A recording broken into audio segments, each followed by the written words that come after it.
Hello, Packers fans, and welcome into PackersNews.com. I'm Kassidy Hill, joined by Pete Dougherty. Merry Christmas Eve, Pete, or Festivus to those that celebrate. Happy Festivus. That's actually why I've called you here today. I'm going to air some grievances that I have. Yes, that's the perfect time. Yes. I think that's a genius idea. When you get into a room with your family and friends for Christmas, I mean, you love your family, but you love them because you have to. And the best way to start it off is like, let's just get out all the crap on the table that you've done to make me mad this year.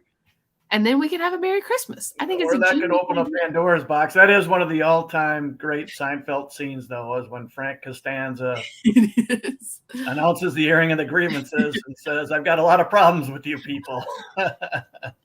Oh gosh, I'm gonna have to go watch it. And doesn't he have like a maypole or something? But it's like a Yeah, crazy it's one. just a poll. It's just Yeah, a poll, but it's the Festivus. Oh yeah, it's hilarious. It's hilarious. Yeah.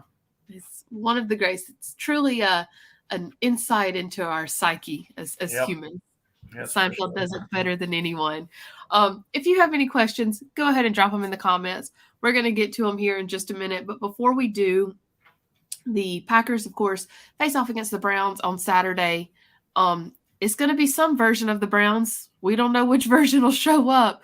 They have, Pete, still a decimated roster. So many guys, including Baker Mayfield, Jadeveon Clowney, and now J.C. Tretter on the reserve COVID-19 list, plus Myles Garrett dealing with a groin. Kevin Stefanski said today he's 50-50 on whether or not he'll play Saturday. That's huge. Can you imagine being Matt LaFleur and sitting in the room and trying to game plan for a team that might have a completely different roster come Saturday? Well, I would much rather be him than uh, Kevin Stefanski. That's a very good point.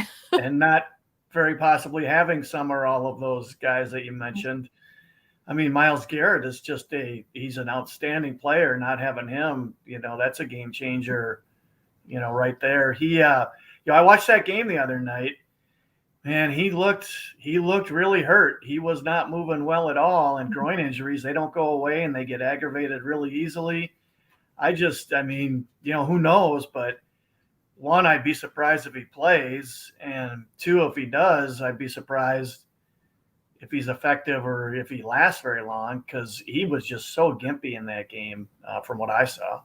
Yeah, and I mean, you on one hand you want to applaud his commitment to finishing off the game, but on the other hand, he's an incredible player. So I hope he didn't hurt himself too bad. Matt LaFleur called him repeatedly a game wrecker. Yeah, he is. Yep. Someone that can change, and he is. Yeah, he can change a game, put him right up there with Aaron Donald, which is a high compliment. And then, obviously Jadeveon Clowney's not necessarily who he used to be, but he's still got a pretty quick step and a killer wingspan that can just also get into the backfield. If you've got the two of them together, let's just, for giggles, let's say they're both out there. What do you do? Yeah, this would be the kind of game where having Bakhtiari would make a big difference, because you could put him out there and you really wouldn't have to help him much, and you could help other areas. So this is the kind of game, if both of those guys were playing in at full strength, where they'd feel it. Now, Clowney's never been a great player in the NFL. He was a huge talent coming out, but he's never really he's a good player and a good pass rusher. But he's nowhere near Myles Garrett class. So I think he's a lot more manageable, relatively speaking. But having both, I mean, that's two talented dudes, and so if they're both out there, then things definitely get more difficult for the Packers, considering the health of their offensive line and the guys they're missing. Notably Bakhtiari and Elton Jenkins. Bakhtiari was officially ruled out yet and again. Billy Turner. Bakhtiari was ruled out. Billy Turner was ruled out. Malik Taylor and Ty Summers have all been ruled out for Saturday. I'm trying to think who was questionable. Here, I have it right here. Let's see. Dominic Daphne is questionable with an ankle. Equinemius St. Brown has cleared concussion protocol. That could be huge with MVS still on COVID protocol, just to having him back out there. And then Kenny Clark was back at practice today. I referenced a couple of different times. That's the first step to getting him back to Saturday. And a lot of fans wanted to point out to me that should be considered the last step since he's now out of quarantine. I still consider it the first step because he has to go now through the trainer's protocol. Yeah, that's a lot of fans probably don't realize or aren't aware of that trainer's protocol either. That they have to. There's some conditioning measurements. Right. We don't know exactly what they are, but some standards, metrics that they have to meet. And obviously, with how long he was out and with the way the rules changed, I mean, he was sick. He wasn't just testing positive but feeling good. He must have been sick because he's been out for a while. Right. So who knows? Was he just a little sick? Was he a lot sick?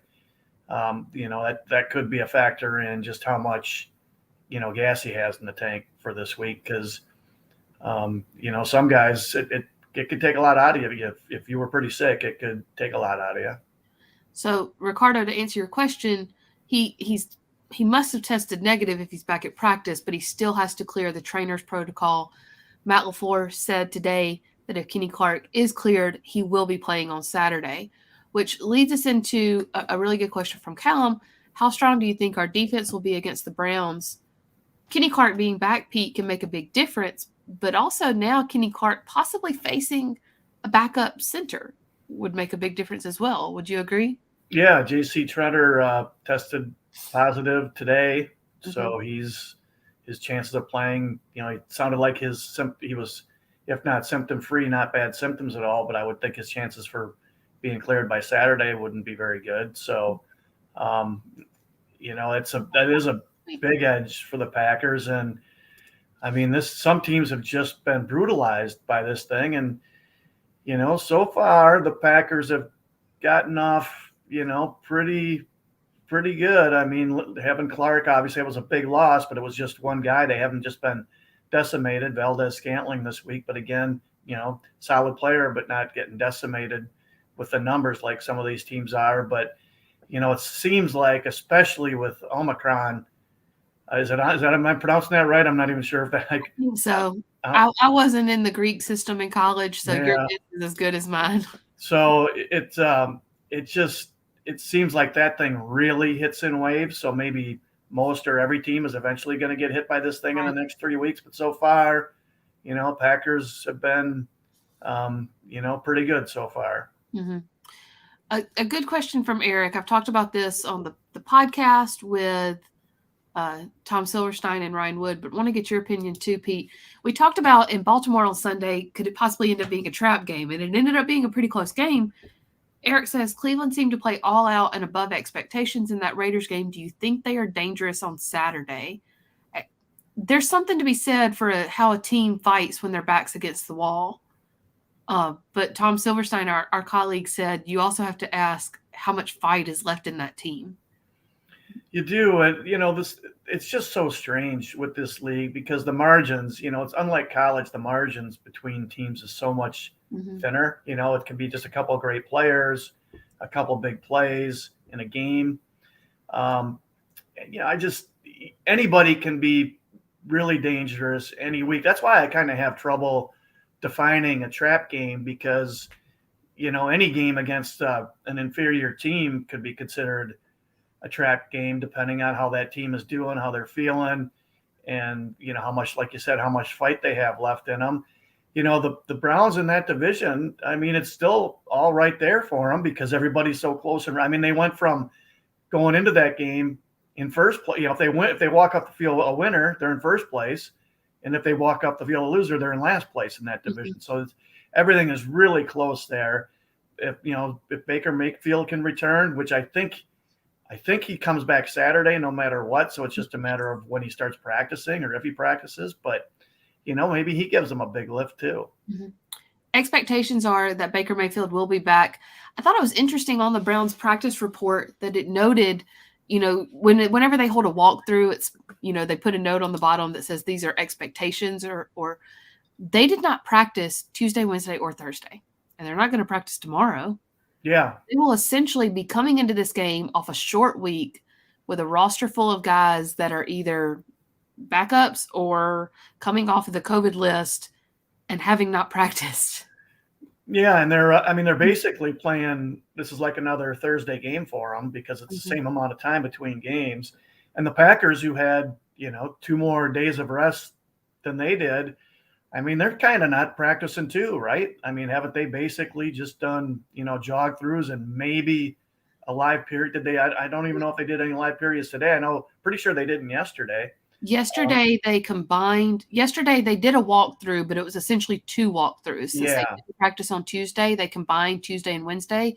Today was a full practice, from what I could tell and recall. Because and from what it sounded like, from what LaFleur said yesterday, I haven't listened to his press conference today yet, but from what he said yesterday, I mean, he made it sound like they're going to do real stuff in individual drills, but like the team stuff was going to be, a lot of it would be walk through and jog through. And it sounded like the whole week might be kind of like that, just because of how banged up they are. And, he said he talked to a couple of the players who he leans on in situations like this. And it sounds like guys were pretty worn down. So, and it's probably that way with a lot of teams around the league. It's just so much different than it was 25 years ago with how they practice and how much they practice. And, during the season, they've just cut back so much. And it sounds like the Packers went pretty light this week too, but they've obviously had a chance to still do, more than the Browns have had. And the Browns, not having Mayfield there, that's big for them. He doesn't have the years of experience Rodgers has. They don't have Baker Mayfield or Case Keenum. Right. They're up against it, but as we've seen this year, every once in a while, these teams that are up against it come out and play really good games. Yeah, exactly. Levi asked, should Royce Newman, Lucas Patrick, and John Runyon get more credit with handling all the moving parts around them? I think they have, and the offensive line coach, sure has Stenovich and his assistant, Butkus. I know Newman's been really up and down. And so there are some people who are kind of down on him because he's had a lot of rough moments. But I think for the most part, his mistakes have been more, not knowing who to block than not being able to do it. He did get overrun on a big play last week when the Packers were in the red zone there near the end against Baltimore. And so Rodgers had to just throw the ball away, if I remember right. But overall, he's played pretty well. Yeah, all those guys have played well. And you throw Yash Neiman in there, and I mean, they're just, Dennis Kelly has held up pretty well in a couple of games that he's played. I don't know that they could have withstood these kind of losses on their offensive line, 2 or 3 years ago. I think they would have paid a much steeper price than they have this year. You think about it, Pete, they lost 2 Pro Bowlers. Yeah. And they're still doing this. And speaking of which, the Pro Bowl rosters were announced yesterday. Packers with 3 guys on there. Aaron Rodgers for his 10th one. He was named the starter for the NFC team. I hear rumors that there's a decent chance he won't go, even if they don't make the Super Bowl. He just isn't interested in them anymore because they're not competitive. Understandably so. Devante Adams made his 5th Pro Bowl, and Kenny Clark made his 2nd. There were a couple of alternates. Aaron Jones is the first alternate. Corey Bojorquez and Rasul Douglas. I feel like one more, but I know those 2 are also alternates. Rasul Douglas, I know it's an alternate, but to go from a practice squad guy to any sort of guy on a Pro Bowl roster within less than 3 months, that's pretty incredible. And I also, as well, to say that the Packers only have 3 guys on the Pro Bowl, only have 3 guys with the best record in the NFL, the only team to lock off a playoff spot. Matt LaFleur was asked about it today and said, I just think it kind of shows the depth of our talent and how well-rounded we are. They may not have top Pro Bowl talent playing right now because they've lost David Bakhtiari, Jair Alexander, Elton Jenkins, and Zaire Alexander, and they're still the best record in the NFL, only team so far to lock up a playoff spot. Yeah, I don't think they got the shaft at all in the Pro Bowl selections. I mean, the 3 guys who are going, as they're not as alternates, but they're just going, they all very deserving. Adams, Clark, and Rodgers. And Rodgers can beg out of it because of his toe, and obviously there's no way he's going to play. But who else, who else should be there? Who else, was badly overlooked? I mean, Campbell's been great for him. but is he really one of the two best inside linebackers in the NFC? Right. I mean, Roquan Smith and Devin Smith didn't make it.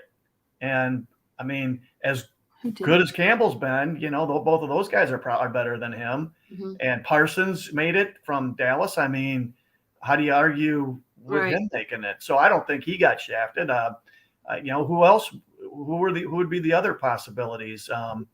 Adrian Amos has had a really good year, solid player. I don't think he's quite Pro Bowl. They just have a bunch of guys like that. I don't know who people think should have made it, who didn't. I feel like I'm forgetting somebody else who's been really good, but you wouldn't have voted to the Pro Bowl, or I wouldn't have voted for it anyway. Trying to think of Douglas. I guess maybe it was Douglas, and he's been a godsend for this team. Right. But but just because he's helped them a lot, you don't have to be a Pro Bowler to do that. He's been really good, but there's still other corners that would deserve to go to the Pro Bowl before he does. The Pro Bowl inside linebackers were Micah Parsons and Bobby Wagner. Outside was Shaquille Barrett from Tampa Bay, Chandler Jones, Robert Quinn. To your point, as good as Devondre Campbell has been, you're not putting him in over those guys. No, and that's not a slight to Devondre Campbell. It shows you how well this Packers team has been put together. Yeah, it's not a slight to him at all. And the same goes for, Rashawn Gary has had a really, really good year. He's a difference maker now. Could you argue that, he should be in the discussion? Sure, you could argue that. But I don't think you can say, man, he was just blatantly overlooked and, he got short shrifted here. I just don't think you could say that about him. And that's no slight on him. He's been great. He's a huge reason why Zadarius Smith missing all this time hasn't killed the Packers. It's because Rashawn Gary has made up the difference, and by next year, he might be the better pass rusher of the two. But I think the Pro Bowl selections were really fair. Aaron Jones, he's an outstanding back, because he's one of the top, 5 or 6 backs in the league probably. But he's missed games, and he doesn't have the numbers that other guys have. He doesn't play as much because they split time with him and Dylan. So I don't think anybody. I don't think there was anything unfair or unjust about the Pro Bowl selections, but those guys are all really, really good players still, and they're big reasons why the Packers have, like you said, they have the best record in the league right now. Maybe not as top heavy as they used to be, but more depth than maybe they've had in a while. For sure, yeah. Yeah. And then Levi with another good question. Will the Browns copy the Ravens with Adams coverage or with Ward man up? Before we get into this, I want Devante Adams to take on this subject, which he did in classic fashion with Tom Silverstein yesterday. Hey, Devante, I don't know if I saw this right or not, but I thought there was a third down play where they lined a guy up in front of you and then a guy in like almost a nickel position, up there to help cover two, and then a corner safety on that side of the field. I think it was a third down. Was it one of these? I can't see it well enough, but I don't definitely know. was like 3 guys over there, right? Let me see. I think it was going to the end zone opposite the one you scored the touchdown on. Yeah. I think I know what you're talking about. Let me see if I got it on here anywhere. Was it this one? Yes, exactly. That's that one. Yeah. That one. No, that's one right 2, there in front of me. Yeah. 2 Yep. there. He's right Right. over him, just in case. And And then then a safety, right? and that guy back. There we go. That guy there. So 1, Yeah. 2, and then 3. Yeah. So my question on that is, in that situation, do you run your prescribed route, or do you just try to take those guys out, just go deep and try to take them all out of the picture? No, yeah. Once they do that, I just start running around in circles. Just do whatever. I just turn it into a playground operation. That's how they want to do it. I just do unfair stuff too. So I don't even know what route I ran, but I don't think it was the route I was supposed to run on that. So, but in seriousness, I try to do that, but obviously it's a lot of there's a lot going on as far as just people in my way, my path. So a lot of times it's going to be tough running my route, but it's just different, man. So at the end of the day, that's something that we can study and kind of get ready for, if teams are going to do that, so that maybe I can take off across the field. But yeah, it gets real cloudy when people are there's 3 people in your way. You start to run your route. First of all, I love that Devante Adams came with receipts.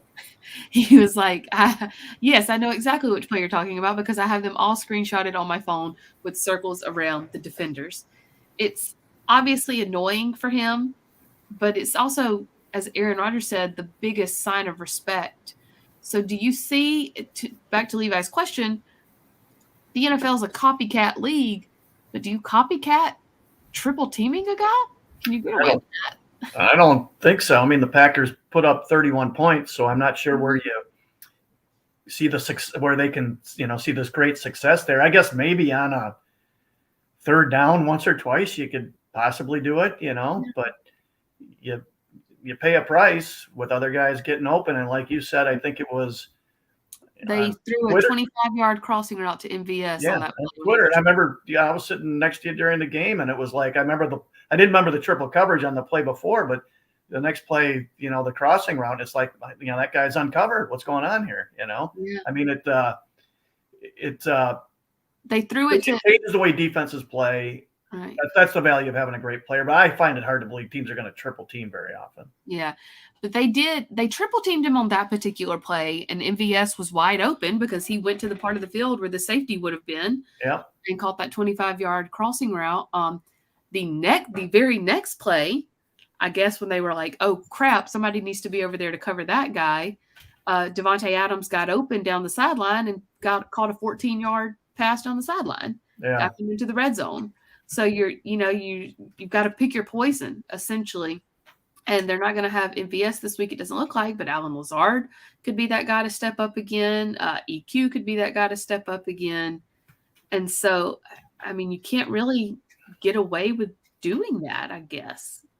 And I don't know if you saw Wink Martindale, the Ravens defensive coordinator, had a kind of an interesting comment on that today because they were asked whether he would do anything like that against Jamar Chase, who was also an outstanding receiver. And he said, his answer was no.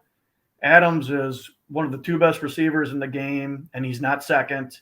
Yeah. And he's playing with Aaron Rodgers. And so as good as Cincinnati's guys are, they aren't that. So no, they will not be triple teaming Jamar Chase this week. It was certainly a choice. But they did end up double teaming him for pretty much the entire game. And I guess your thinking is if you can't stop him, just slow him down. And they tried their best and still had to pay for it. Eric said he's just like Adams when he goes to the grocery store, just runs around in circles. That's the funny. I don't remember what Adams did on that play that he was talking about. But what do you do? It's actually probably the smart thing to do is just run, clear out. And like he said, I thought it was interesting that he worded it as, if they're going to do that, I'm going to play unfair too. Because he knows he's so athletic that if he's like, okay, well, forget the playbook, forget the routes, I'm just going to go out here and get open and I can probably still hurt you. I mean, think about it. If they're rushing 4 and they're putting 3 guys on him, you've got 4 other receivers. I mean, somebody's going to have a really, really good matchup and be open. Yeah, and that's exactly what happened with Valdez-Scantling, who had I think 3 different receptions of 25 yards. It was ridiculous. Yeah. He totally went off in that game. Randy wanted to point out, do you remember when Myles Garrett got suspended? Yes, we do. He seems to have made his amends for that since and become an incredible player. And then I'm trying to think if there was anything else. Oh, yeah. How can we forget about this? The record. Pete, have you been there for every single one of Aaron Rodgers has the chance to set a new franchise record on Saturday. If he throws a touchdown pass, he will have thrown 443, which will be a new Packers franchise record. Have you been there for every one of them? Well, I haven't because of last year.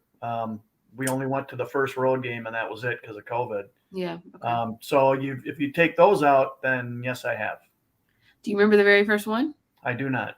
It was to Oh, dang. Now I'm forgetting the name. I looked it up the other night, too.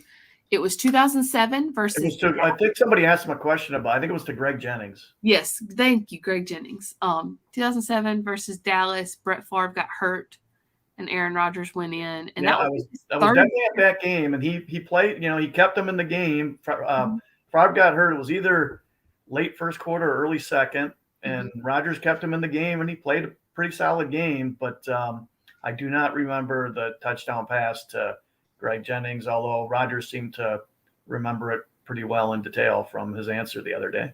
Which is not surprising considering how his level of recall.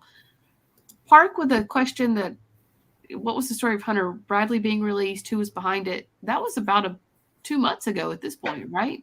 Yeah.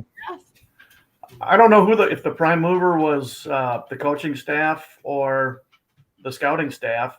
He had been errant on snaps, never one where the kick or punt had to be aborted, but his accuracy wasn't the greatest. And they had a guy in the practice squad who they thought was going to be more accurate, and maybe he has been, but the timing, that's when all the kicking trouble started. Maybe the week before might have been Crosby's first miss. I can't remember now, after he had that streak of makes, but it was after they made the change that Crosby hit that bad stretch. Yeah. And Stephen Wertel, of course, took his place, and they had some bumps those first few weeks, as you said. Seem to have worked their way out of it now and kicked their way out of it. Of course, you always have to pay the piper. So once they got their problems figured out, it just shifted to another section of special teams. And it's going to keep shifting, I guess, until it works its way out of special teams. It's been an interesting one. Pete, I'm going to let you wrap up. If you have any final thoughts about this game, what it's going to mean for Rodgers to break the record, and we got a late question coming in. Who do you think will be the kick and punt returner? Amari Rodgers was back out there today. Of course, Malik Taylor is now out, but they went a little round robin with it last week. Yeah, and watching Drayton's press conference, Zoom conference yesterday, I didn't get a real strong sense of what they were going to do there. It still seems like he's inclined to use Rodgers, but I think Shannon Sullivan, at least on punts, is a realistic possibility as well. Yeah.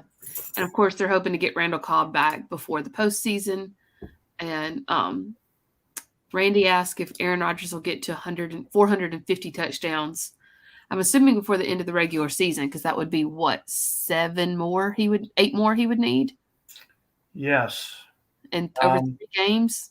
Yeah, he's got a real shot at it, that's for sure. Yeah. And there's even been our colleague Tom has talked about if they clinch the number 1 seed before the final game, could it be worth it to sit Rodgers versus Detroit? Yeah, that'll be a really interesting discussion because the downside is, they'd have the wild card bye too. So the downside would be that's 2 weeks that the starters, Rodgers and, I assume they would sit other starters too then. That'd be 2 full weeks where they hadn't played a game, actually, kind of 3. So teams, that's long enough where, teams can kind of lose their mojo or get a little stale. 1 week off is great. I'm not so sure 2 is, but could you treat it like a preseason game? 2 weeks to heal that toe too, which would be huge. So it would cut both ways. It'd be a really interesting discussion. Could you treat it like a preseason game? Maybe give them a few series, 1 quarter? Good. That's a real possibility too. In fact, I wonder if that's the way they would go. Is maybe tell them, hey, you're playing, and then just yank them after a couple series. That's definitely a possibility. And we'll see how the next week or so shakes out, which teams win, which teams lose, and then we'll have a better idea of what that number 1 seed looks like. As of right now, Packers in control. Just last thing, Levi, yes, EQ has been cleared. He was at practice today. He was a full participant. As of right now, MVS is still on the reserve COVID list. Because of the new protocols, he could test out and be available Saturday, but no indication yet that will be the case. Pete, what's your favorite thing about Christmas?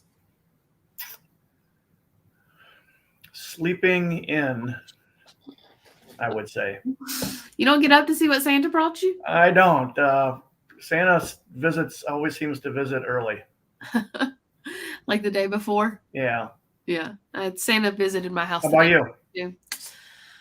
This will be the first year I am not at my grandmother's house on Christmas Day. It's going to be a little weird, but that was always my favorite part, is just like helping her in the kitchen and I have on my dad's side of the family, I have 18 first cousins, and we are stair-stepped in age. We go from 31 to 20 with a couple that are on the same age, and then one 13-year-old that was a surprise. That's a lot of people. It's a lot of people, and we fit into my grandma's living room, which is big until you put 35 people in there. And so the gift exchange, what I get, it's always good, but that's not important. I just enjoyed that part of the afternoon because that's the one time every single one of us are in the same room together for at least an hour. And it's always fun to watch everybody open their gifts and to have fun with them. And especially now that we've gotten older. And so we're still. Yeah, I've had a lot of Christmases away from just because this job, covered Packers was long away from, not either the Packers have been on the road, over Christmas weekend, or they played at home Christmas Day. This is not the first time I've covered a Christmas Day game. Really? It's my first one. I've always managed to, even if like when I was doing college, if the bowl game was on the 26th and the bowl game festivities would be going through Christmas, I would go to Atlanta and do pregame festivities, go back to Alabama to my grandma's house, and then leave Christmas night and drive back to Atlanta for the bowl game the next day. It would, I always found a way somehow, some way to be at her house on Christmas Day. So thank goodness for FaceTime. I'll be there up until I have to leave for the stadium, at least by that way. But we will see you on Christmas Day for Browns versus Packers. In the meantime, stay tuned to PackersNews.com for complete coverage as they get ready for kickoff. And everyone, have a very Merry Christmas. Merry Christmas, Pete. Merry Christmas to you and everybody out there.